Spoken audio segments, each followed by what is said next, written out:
educator, and she was a former principal.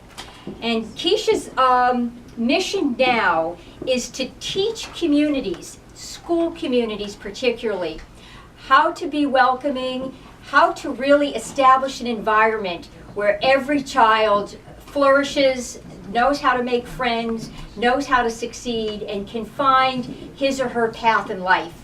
And Kisha's got the right idea, because she's doing this building block model where she's teaching others who can implement, and then she can go on and continue to build that model around the country, we hope. Yes. So without further ado, I'd like to take a moment and just introduce Kisha. Without further ado, I'd like Kisha to take a moment and talk to us about how we can do better in Arlington. Yes. So, yes. So I'm going to go.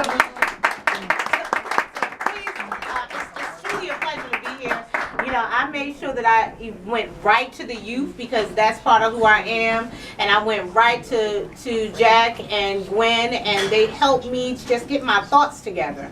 One of the things that I am always so happy to do is to be in front of educators, to train educators, and as I say, I help them be better so they can help our students be their best.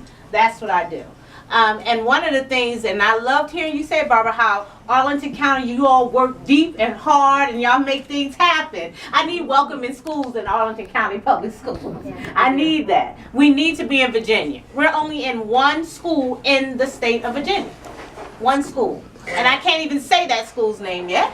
It's an elementary school until they're ready to say that we're in that space. Because we're an LGBT inclusive-based school climate program, a lot of schools and districts have to make that decision if they want people to know that they're trying to create a space that is inclusive and welcoming of all family structures, all students, making sure you're stopping any form of gender stereotyping, making sure that students, no matter who they are, how they look, where they come from, they're going to be respected and honored in a school space. And that's what we do.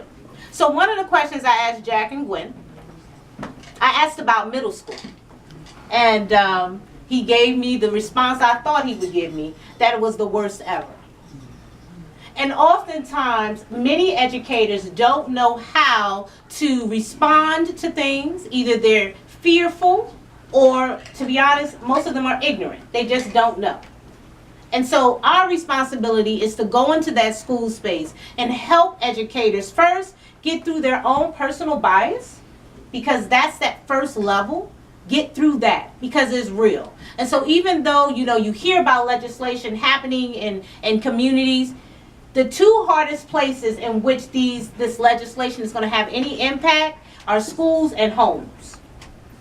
Schools and homes. You can't get into those spaces, because those are very controlled spaces, and they're controlled for a reason, because the children and people want to protect their children however way they want to do that.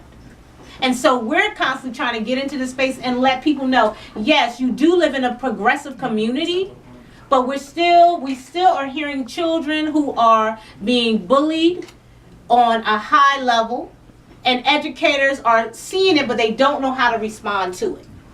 And so that's what we do. We teach them how to respond to comments like, you know, why does Kisha have two moms? That seems dumb to me. That's weird. Or why does he act like that? Why is he wearing this to school? He's a boy. Why does he have to look like that? Or why does he do this or that, or play with this and won't play with that? And oftentimes educators just let it go to the wayside. And it is our responsibility as the staff of Welcoming School, which is a program of the Human Rights Campaign. We're part of the foundation side. It is our responsibility to go into those spaces and help educators through, as I said, that first level of dealing with their own personal bias.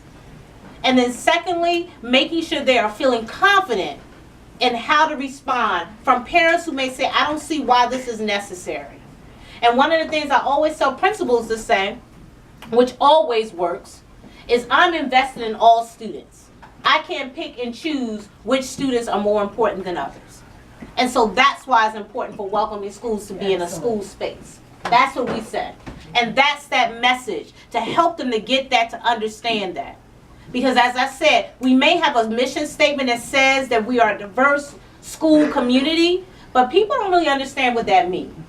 Because yes, diverse, yes, how inclusive is it? How welcoming is it? And that's something that we're really seeing that is lacking in a lot of school spaces. If you don't fall into the norm that they think someone should be, it makes people uncomfortable. And people have to understand we're going to come in all different looks and different sounds, and that's okay. And it is the school's responsibility, I feel, to help students to develop themselves on a social and emotional level. It's not just about Common Core.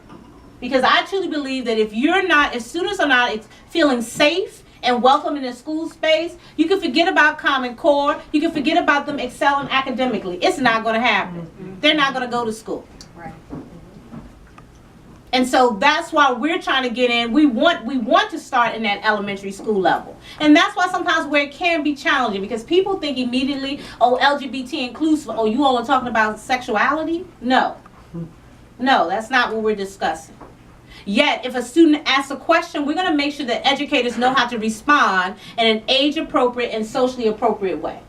That is our responsibility when we come in a space and make that commitment. And so we are committed to helping educators be better. I know for me, in doing work with Welcoming School, it has made me a better leader. I know that if I decide to go back into a school space and lead, I will lead in a totally different way. I know that. And sometimes it takes you to step out and to be in other spaces, be in other people's schools. I know it has truly helped me. I can see the principals who refuse to come to a training, and as I tell them, I'm going to lead a building. That's one of the mandatory things with Welcoming Schools. The principal has to be in our trainings. You're not going to be able to run and put your assistant principal or your guidance counselor in there. Everybody has to be in our trainings. And it's not hard. It's just you being open and dealing with whatever you're dealing with, and so that you can better support students. So this is an opportunity. This is not just about me, Kisha, talking. I'm telling you, normally I'm a walker, I'm a toucher, like only with permission. I mean, I like to try to interact with people. So I would love those bold people, because I love the bold ones. And you probably can tell I'm a little bold.